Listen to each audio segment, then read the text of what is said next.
मैं महाराष्ट्र नवनिर्माण सेनेच्या अध्यक्षांना म्हणजेच माननीय श्री राज ठाकरेजींना मी विनंती करते की त्यांनी या विराट सभेला संबोधित करावं.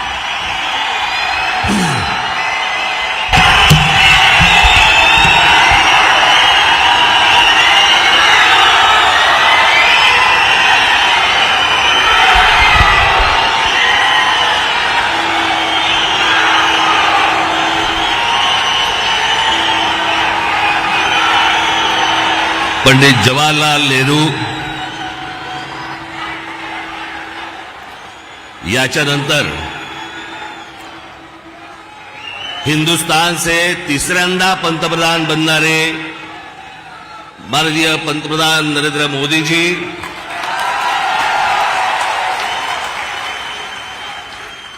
सन्माननीय व्यासपीठ आणि माझ्या जमलेल्या तमाम हिंदू बांधवांनो, भगिनींनो आणि मातांनो,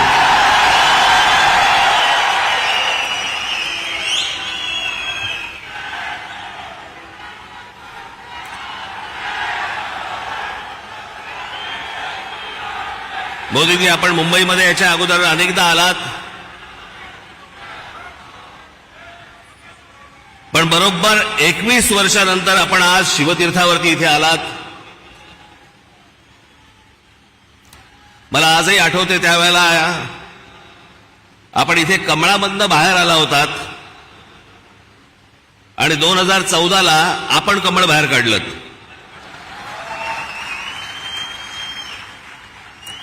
मी आज फार वेळ काही भाषण करणार नाही. आपल्याला सगळ्यांना मोदीजींचं भाषण ऐकायचंय. गेल्याच महिन्यामध्ये माझं इथे भाषण झालेलं आहे.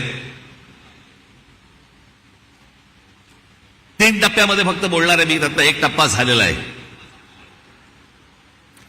त्याचा पहिला टप्पा होता मोदीजींची पहिली 5 वर्ष. त्या टप्प्यावरती जे बोलायचंय ते 2019 साली बोलून गेलोय.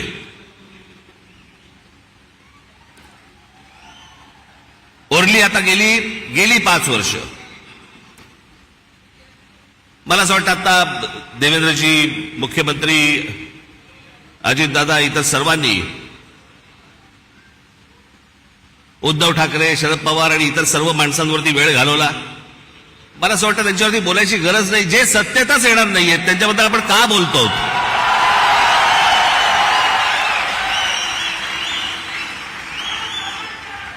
काही आवश्यकताच नाहीये त्या लोकांची. मला असं वाटतं की अनेक अशा योजना ज्या गेल्या 5 वर्षामध्ये झाल्या, मी त्या दिवशी माझ्या सभेमध्ये म्हटलं होतं, टीकेच्या वेळेला टीका, समर्थनाच्या वेळेला समर्थन, प्रशंसेच्या वेळेला प्रशंसा. पण काही गोष्टी अशा आहेत की जे माझ्या आता गेल्या काही सभांमधनं मी उद्धृत केल्या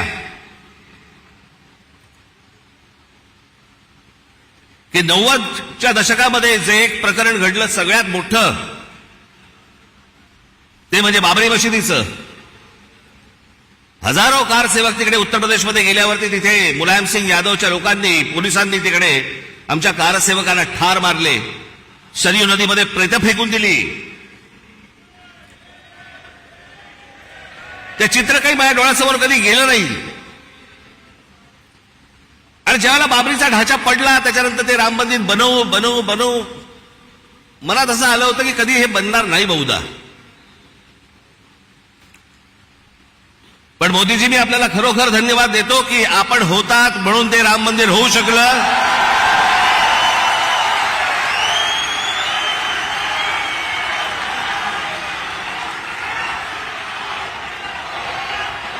अन्यथा ते झालंच नसतं.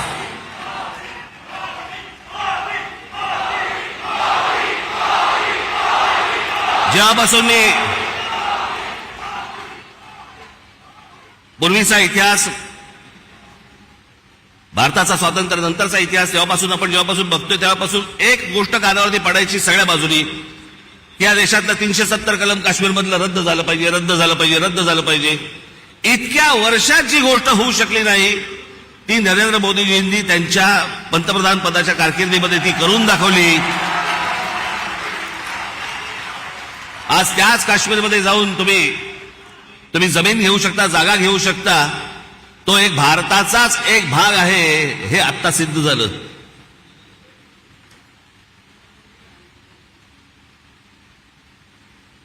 राजीव गांधी ज्यावेळेला पंतप्रधान झाले त्यावेळेला एक मोठी केस झाली होती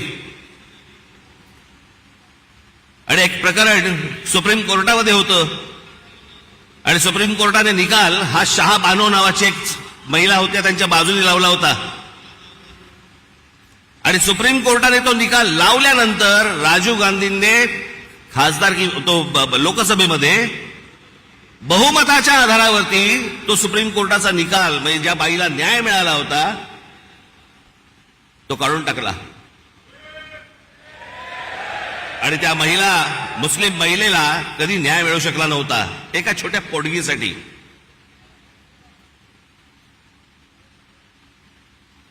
पण मोदीजींनी ती एक गोष्ट करून दाखवली की तो ट्रिपल तलाक तलाक तलाक तलाक तो कायदाच रद्द करून टाकला आणि हिंदुस्थानातल्या सगळ्या जेवढ्या मुस्लिम महिला आहेत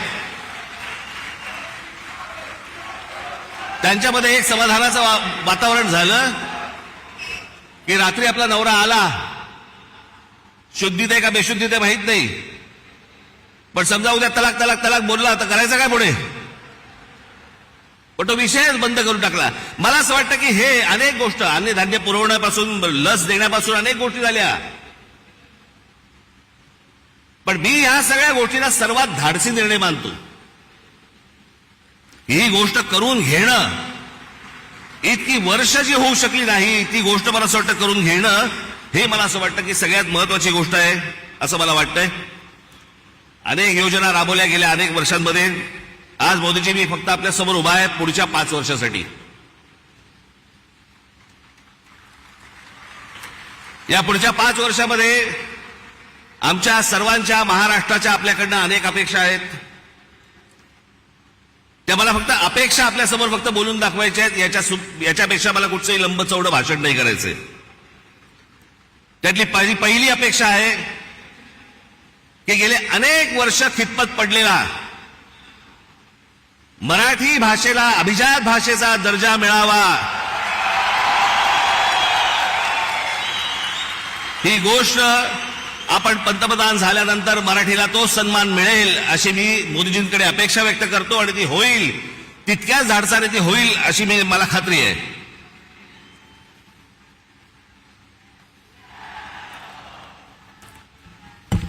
दुसरा विषय, कारण बाकीचे कसं आहे, बाकीच्या सगळ्या गोष्टी महाराष्ट्रामध्ये करण्यासाठी म्हणून आमचे देवेंद्रजी आहेत, एकनाथराव आहेत, अजितदादा आहेत, बाकीचे करतील. पण या देशाच्या अभ्यासक्रमामध्ये या देशावरती साधारणपणे 1000 वर्ष परकीयांनी राज्य केलं, पण त्या 1000 वर्षामधली 1400 वर्ष हे मराठा साम्राज्य होतं या संपूर्ण हिंद भूमीवरती. त्या मराठा साम्राज्याचा इतिहास हा शालेय शिक्षणामध्ये मुलांना लहानपणापासून शिकवला जावा की जेणेपासून हा देश कसा उभा राहिला हे या अख्ख्या देशातल्या मुलांना आणि भविष्यातल्या पिढ्यांना कळेल.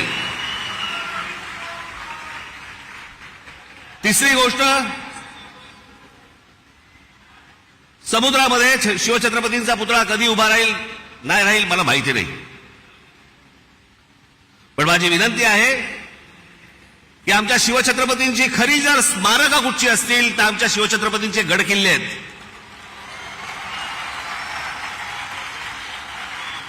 आणि या गडकिल्ल्यांना पूर्वीचं ऐतिहासिक वैभव प्राप्त करून देण्यासाठी म्हणून आंतरराष्ट्रीय दर्जाची एक समिती नेमावी.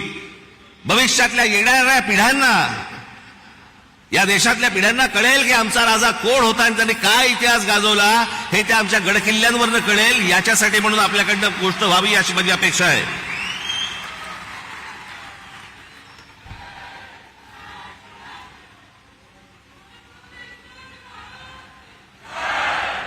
चार 5च गोष्टी आहेत, म्हणजे फार नाही आहेत.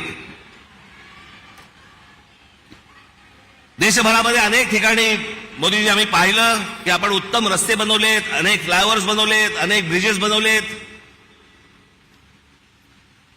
माझी आपल्याला कळकळीची विनंती आहे की गेल्या 18-19 वर्ष आमचा मुंबई गोवा महामार्ग हा अजूनही तसाच आहे, अजूनही तसाच खड्ड्यामध्ये आहे.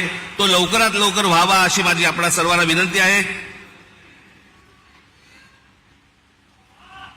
मगाशी रामदासभाईंनी उल्लेख केला, मोदीजी आपण पण आपल्या अनेक सभांमधनं पण सांगितलं, पण आज जरा खडसावून सांगावं की या भारतामध्ये डॉक्टर बाबासाहेब आंबेडकरांनी जे उभं केलेलं जे संविधान आहे त्या संविधानाला कुठेही धक्का लागणार नाही. तुम्ही लावणार कधीच नव्हतात, पण जे विरोधक ज्या प्रकारचा प्रचार करतायत मला असं वाटतं त्यांची तोंड एकदाचीच बंद व्हावीत की जेणेकरून परत त्यांची तोंड उघडली जाणार नाहीत, अशी अनेक जनतेची या महाराष्ट्रातल्या अपेक्षा आहे. या देशामध्ये अनेक करोडो मुसलमान आहेत, लाखो मुसलमान आहेत, देशभक्त मुसलमान आहेत, जे या देशावरती प्रेम करतात, जे या देशावरती खरंच त्यांची निष्ठा आहे. खरं तर सांगायची गरज नाही, पण काही मुठभर आहेत जे आज उद्धव ठाकरे आणि काँग्रेसला जे पाठिंबा देणारे आहेत ना, त्यांचा उद्देश हा फक्त गेल्या 10 वर्षात त्यांना डोकं वरती नाही काढता आलंय. आणि ते डोकं वरती काढण्याचा मार्ग कोणता, तर काँग्रेससारखा सुलभ मार्ग नाही. याच्यासाठी म्हणून ते आज त्यांना सगळ्यांना पाठिंबा देत आहेत. पण लाखोच्या संख्येने, करोडोच्या संख्येने आज मुसलमान आपल्या बरोबर आहेत. त्याला एक शाश्वती पाहिजे, त्याला मनात आदर आहे, तो काम धंदेवाला आहे, त्याला काम करायचं या देशामध्ये, तो या देशाचा नागरिक आहे, पिढ्यानपिढ्या राहणार आहे. पण मला असं वाटतं की हे जे मुठभर आहेत, हे ओवेसी सारख्या ज्या अवलादी आहेत, यांच्या मागून फिरणारे जे लोक आहेत, यांचे जे अड्डे आहेत, हे अड्डे एकदा तपासून घ्या. तिथे माणसं घुसवा, देशाचं सैन्य घुसवा, म्हणजे आमच्या आया बहिणींना याच्यापुढे देशामध्ये फिरताना कोणत्याही प्रकारचा त्रास होणार नाही अशी मी आशा अपेक्षा बाळगतो. आणि शेवटचं म्हणजे आमची मुंबईची रेल्वे, देशाचं सैन्य घुसवा, प्रवास करतात याच्यासाठी म्हणून आपण पाहावं. एवढ्याच फक्त मी आज अपेक्षा आपल्या समोर घेऊन आलो होतो. बाकी भविष्यातल्या येणारा हिंदुस्थान हा आपल्या हातून उत्तम पद्धतीने मोठा हो, जगात मोठा हो, घडो, ही एक आशा अपेक्षा बाळगतो आणि आपल्या सर्वांची मी रजा घेतो. धन्यवाद. जय हिंद, जय महाराष्ट्र. धन्यवाद राज साहेब. देवी और सच